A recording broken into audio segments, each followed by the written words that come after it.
अस्सलाम वालेकुम, मैं हूं मोहम्मद ज़ीशान। सबसे पहले बात करेंगे कि मुस्लिम लीग नून के 12 MNAs मुबैना तौर पे पाकिस्तान तहरीक इंसाफ के साथ राब्ते में हैं। अब आगे होने क्या वाला है इस बारे में आपको बताएंगे। इसके अलावा पेट्रोल प्राइसेस जो है वो बढ़ाई गई हैं, किस तरह बढ़ाई गई हैं, क्यों बढ़ाई गई हैं, वजह क्या है। पेट्रोल की प्राइसेस बेसिकली कम हुई हैं, डीजल की बढ़ा दी गई हैं, ये क्या वजह है इस बारे में आपको बताएंगे। और इसके अलावा हम बात करेंगे इस इंपोर्टेड कंपनी का फ्यूचर क्या हो सकता है, और जो फ्यूचर कंपनी, ये जो कंपनी है इंपोर्टेड कंपनी, इसके फ्यूचर में क्या होने वाला है इनके साथ, और नवाज शरीफ ने क्या पैगाम भेजा है इस इंपोर्टेड कंपनी के सरबराह को, यानी कि शहबाज शरीफ को क्या पैगाम भेजा गया है, उस बारे में हम सारी चीज़ें आज की वीडियो में डिस्कस करेंगे। आपसे गुजारिश है कि अगर आपने अभी तक हमारे चैनल को सब्सक्राइब नहीं किया तो हमारे चैनल को लाजमी सब्सक्राइब करके बेल आइकन पर लाजमी क्लिक करें। सबसे पहले बात करें हैं 12 MNAs इस वक्त मुस्लिम लीग नून के पाकिस्तान तहरीक इंसाफ के साथ राब्ते में है। वजह यह है, उन्होंने ये कहा है कि आप हमें गारंटीज दे दें, आप हमें टिकट देंगे तो हम आपके साथ खड़े हो जाते हैं और पहले अपने इस्तीफे देंगे। सूरत हाल क्या बनेगी। अब ये एक वोट पे इंपोर्टेड हुकूमत खड़ी थी, एक वोट पे इंपोर्टेड हुकूमत खड़ी थी, और इनको खदशा था कि कहीं सदर आरिफ अलवी जो हैं वो ये ना कह दें कि आप एतमाद का वोट लें। तो इन्होंने आनन फानन 11 MNAs के, पाकिस्तान तहरीक इंसाफ के 11 MNAs उनके इस्तीफे मंजूर कर लिए ताकि उनकी माइनॉरिटी रहे और ये ऊपर ना आ सकें, या ये इनके पास कोई ताकत ना रहे। लेकिन सूरत हाल दूसरी तरफ हो गई है। जहां पे 11 MNAs के इन्होंने इस्तीफे मंजूर किए थे, अब खबरें ये आ रही हैं कि 12 MNAs मुस्लिम लीग नून के इस वक्त पाकिस्तान तहरीक इंसाफ के साथ राब्ते में हैं। और आपने 3 माह पहले देखा ऑपरेशन रिजीम चेंज का जिस तरह से आगाज किया गया, एक अदम एतमाद आई, और ये 3-3.5 साल से कर रहे थे। ये कभी लॉन्ग मार्च लेके आ जाते थे, कभी ये महंगाई मार्च लेके आ जाते थे। फजलुर रहमान ने 2-3 दफा लॉन्ग मार्च किया, वहां पे जाके बैठ गया और उसे कुछ ना मिला। किसकी ईमा पर हुआ, किसने वो लॉन्ग मार्च वहां से लेके आए थे और इस्लामाबाद में बिठाया था। कौम जानना चाहती है, आप शुरू करें ना, सारी तहकीकात करें। आप 2011 का इलेक्शन भी 2011 का आप जलसा भी करें, डिस्कस करें, उसकी तहकीकात भी करें। 2014 वाला जो लॉन्ग मार्च था उसकी भी तहकीकात करें, और सबसे अहम चीज ये तहकीकात भी करें कि कौन वहां पे लेके गया था। खादिम रिजवी को कौन लेके गया था, फजलुर रहमान को कौन लेके गया था, बाकी जो लॉन्ग मार्च सिंध से चले थे वो कौन लेके गया था। ये सारी चीजें डिस्कस होनी चाहिए। पाकिस्तान को एक ये सारे इंपोर्टेड कंपनी जो है पाकिस्तान को सोने की चिड़िया समझती है। हाँ, है पाकिस्तान सोने की चिड़िया, और सोने की चिड़िया को इतना लूटा गया है, पूरे पाकिस्तान ने लूटा, सारे हुक्मरानों ने लूटा। जिसका जहां पे दाव लगता है, चाहे छोटा क्या कहते हैं उसे, नायब कासद हो, उससे लेकर ऊपर तक सब मुलव्विस होते हैं, सारे करप्शन करते हैं। जिसका जहां पे दाव लगता है वो छोड़ता नहीं है। पाकिस्तान को खाई जा रहे हैं, लेकिन ये छोटी करप्शन है। सबसे बड़ी करप्शन मॉरल करप्शन है। जब आप अवाम की इखलाकियात को गिरा दें, जब आप अवाम के को ये ना सिखाएं कि ये सही है और ये गलत है, तब कौम मर जाती है। आप ये देखें कि इन्होंने पूरे पाकिस्तान को, जितने साल ये हुक्मरान रहे, इन्होंने पाकिस्तान का कुछ नहीं बनने दिया। पाकिस्तान की अवाम, पाकिस्तान के लोग इसी चीज को कोसते हैं कि हमें अच्छा हुक्मरान नहीं मिला। अच्छा हुक्मरान तब मिलता जब अवाम अच्छी होती। पहले दिन इनको कौन लेके आया, उसके खिलाफ एहतजाज हो सकता था, उसके खिलाफ बात हो सकती थी, उनको वोट नहीं दिया जा सकता था। लेकिन पीपल्स पार्टी को भी ऐसा ही हुआ। जुल्फकार अली भुट्टो बहुत बड़े सियासतदान थे, जीरक इंसान थे, लेकिन वो भी कुछ मामलों में करप्ट थे। पीपल्स पार्टी के बाद वो जुल्फकार अली भुट्टो के बाद बेनजीर आ गई। बेनजीर बड़ी अच्छी हुक्मरान थी, बड़ा उन्होंने काम किया था अपने अवाम के लिए, लेकिन जब उनके साथ जरदारी मिला, मिस्टर 10% मशहूर हुआ, तो उन बेचारों ने भी मुंह मोड़ लिया और मुंह दूसरी साइड पे कर लिया। फिर उनको करप्शन पे निकाला भी गया, दूसरे नवाज शरीफ साहब को करप्शन पे निकाला गया।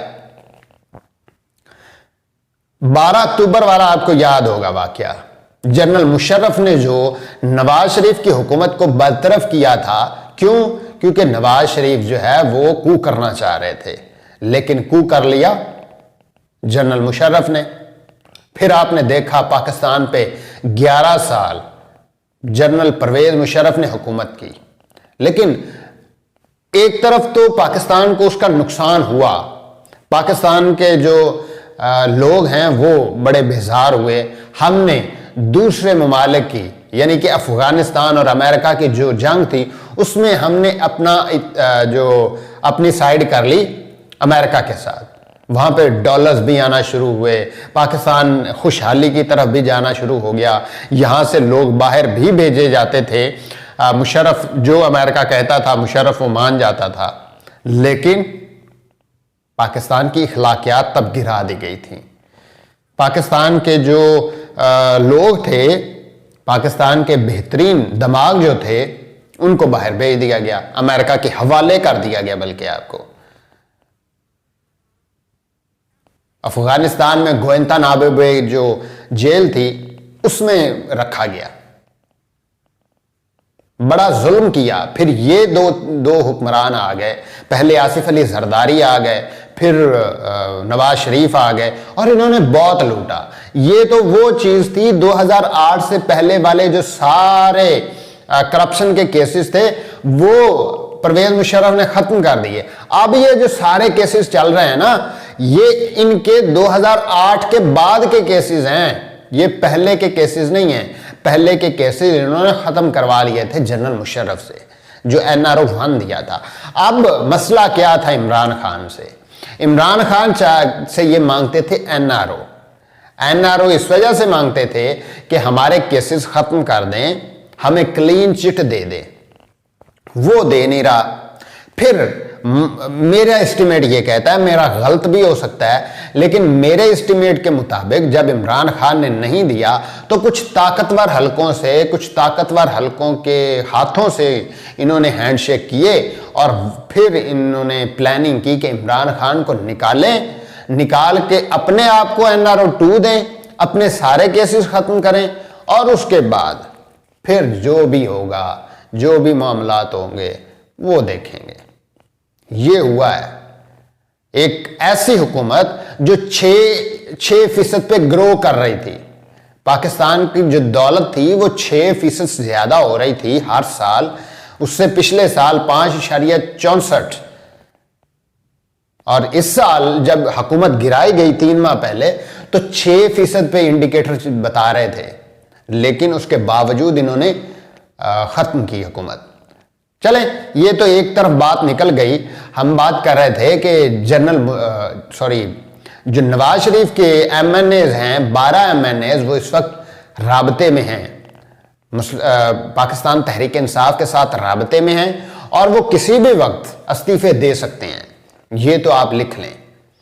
पाकिस्तान के जितने भी सर्वेज हैं वो इमरान खान की सच्चाई को, ईमानदारी को, क्रेडिबिलिटी को और इमरान खान की मकबूलियत को, ये बड़ी अहम चीज़ है, मकबूलियत का बड़ा अच्छा ग्राफ दे रहे हैं। 90% से ज़्यादा मकबूलियत इमरान खान की है इस वक्त। नवाज शरीफ की इस वक्त 3-4% है, शहबाज शरीफ की 3-4% है, ये मतलब मुस्लिम लीग नून की 3-4% है और उनके बाद ना पीपल्स पार्टी या ना कोई और जमात है, तहरीक लब्बैक आती है, फजलुर रहमान भी नहीं है। एक ऐसी जमात या एक ऐसा मुल्क जिसमें 2 दफा किसी एक जमात की लगातार हुकूमत नहीं आई। पाकिस्तान तहरीक इंसाफ की खैबर पख्तूनख्वा में आई, पाकिस्तान तहरीक इंसाफ की यहां पे आई और आएगी इंशाअल्लाह। चले खैर, अब ये खबर थी कि 12 MNAs जो हैं वो राबतों में हैं। अब हम बात करते हैं डॉलर। डॉलर हमेशा ऊपर जा रहा है, पाकिस्तान के रिजर्व्स वो कम हो रहे हैं, पाकिस्तान के जो दौलत है वो कम हो रही है। पाकिस्तान के जो बेहतरीन दिमाग हैं उन्होंने ये कहा है कि अगर इसी तरह सूरत हाल चलती रही तो पाकिस्तान कुछ ही दिनों बाद दिवालिया डिक्लेयर हो जाएगा। हो सकता है इमरान खान कल को आ जाएं, हुकूमत में आ जाएं, इक़्तिदार में आ जाएं, और जिस तरह अमेरिका ने इस ऑपरेशन रिजीम चेंज में इंपोर्टेड कंपनी को फ़ायदा पहुंचाया, ये हो सकता है कि अमेरिका जो है वो पाकिस्तान को IMF पे दबाव डाल के दिवालिया डिक्लेयर कर दे, हो भी सकता है। अब जनरल जो बाजवा हैं उन्होंने टेलीफोन किया था डिप्टी सेक्रेटरी को, वेंडी शर्रन को, उनसे कहा था कि आप IMF पे दबाव डालें कि आप हमारे 1.2 बिलियन डॉलर दे दें ताकि मुल्क दिवालिया ना हो। हमारे पास पैसे नहीं हैं, हम मुल्क कैसे चला रहे हैं। श्रीलंका का आपने हाल देख लिया, उनके पास पैसे नहीं थे। तो ये सूरत हाल बनी हुई है। बाहर के ममालिक में या आलमी मार्केट में जो पेट्रोल और डीजल की प्राइसेस हैं वो कम हो रही हैं, लेकिन पाकिस्तान में जब से इंपोर्टेड हुकूमत आई है तकरीबन 100 रुपए 3 माह में 2.5 माह में 100 रुपए पर लीटर बढ़ा चुके हैं और अभी और बढ़ेगा। ये बता रहे हैं कि 320 तक जाएगा। इस वक्त 227 रुपए हो गया है। पेट्रोल की प्राइसेस इन्होंने 3 रुपए नीचे की हैं और डीजल की 5-7 रुपए ऊपर कर दी हैं। लेवी बढ़ा दी है, 100% लेवी बढ़ा रही है। इमरान खान तो लेवी ले ही नहीं रहा था। इमरान खान तो कह रहा था कि मैंने अवाम पे बोझ नहीं डालना। जो हकीकी पैसा है जो पाकिस्तान को स्टेबल कर सकता है वो उन्होंने लिया है। जो बाहर कर्जे वगैरह देने थे, पाकिस्तान की अपनी जो दौलत का लेवी का जो पैसा था वो इमरान खान नहीं ले रहा था। ये तकलीफ थी इनको, और फिर ये चीखते रहे हैं जब ये हुकूमत में आया कि इमरान खान इनको रिलीफ कैसे दे रहा था। ये सारी सूरत हाल है। अब क्या कहें, मुल्क जिसने भी उनके हवाले किया है वो सोचता तो लाजमी होगा, उसने सोचा भी होगा कि कहां फंस गया हूं। एक ऐसा हुक्मरान या एक ऐसी तारीख हमारे सामने है जब किसी भी वजीर आजम को पाकिस्तान में निकाला जाता था तो अवाम मिठाइयां बांटते थे, खुशियां मनाते थे, भंगड़े डालते थे, बाहर निकल आते थे खुशियां करते करते। लेकिन उस रात 9 और 10 अप्रैल की रात को एक ऐसे हुक्मरान को हमने बाहर निकाला, बल्कि जिन्होंने निकाला उन्होंने निकाला, वो बाहर गए और फिर पूरा पाकिस्तान सड़कों पे आ गया इजहार यकजहती के लिए इस इंपोर्टेड कंपनी के खिलाफ और जिन्होंने उनको मुसल्लत किया था उनके खिलाफ। बात लंबी हो जाएगी, वीडियो लंबी हो जाएगी। अगली वीडियो में आपको और भी सारी चीज़ें बताएंगे। तब तक के लिए खुदा हाफिज।